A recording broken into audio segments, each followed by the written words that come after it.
அந்த கல் என்னமோ ஓரமா தான் இருந்துச்சு. நான் தான் செவனேன்னு அந்த கல்லிட்ட போய் அடி வாங்கிட்டு வந்தேன். Hi guys, reversing my PCOS in 100 டேஸ்ல இன்னைக்கு டே 6. ஆஸ் யூஷுவல் மார்னிங் எழுந்ததுமே வந்து அதே அந்த பவுடர் போட்ட வாட்டர் தான், பவுடர் காலியாக்கணும்ல அப்படின்னு சொல்லிட்டு எடுத்துட்டு மாடிக்கு போயிட்டேன். மாடிக்கு போயிட்டு கொஞ்சம் வாக்கிங்லாம் போயிட்டு ஒர்க் அவுட் ஸ்டார்ட் பண்ணலான்னு சொல்லிட்டு ஸ்டார்ட் பண்ண கொஞ்ச நேரத்துல என்ன இதுல பேக்ல கீக்கு கொடுத்தேன்னு தெரியல, நேரம் அந்த கல்லிலே போய் மோதிக்கிட்டேன். கால் பயங்கர வலி, அதுக்கு மேல வந்து ஒர்க் அவுட் பண்ண முடியல.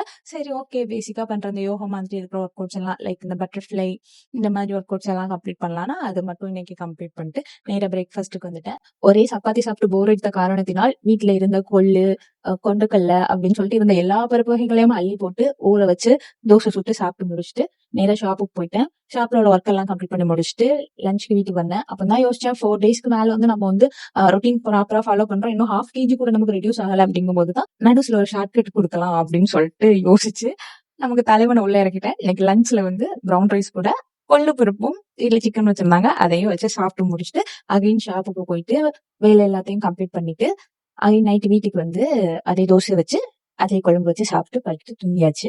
இன்னைக்கான டே ரொம்பவே நல்லா போச்சு. வித்தோ சுகர் வித்தோ ட்ரங்க்ஸ் ஓரளவுக்கு நல்ல எக்ஸசைஸ்ல போச்சு. இது மாதிரி ஃபியூச்சர்ல உள்ள டேஸும் வந்து கண்டினியூ ஆகும் அப்படின்னு சொல்லிட்டு நினைக்கிறேன்.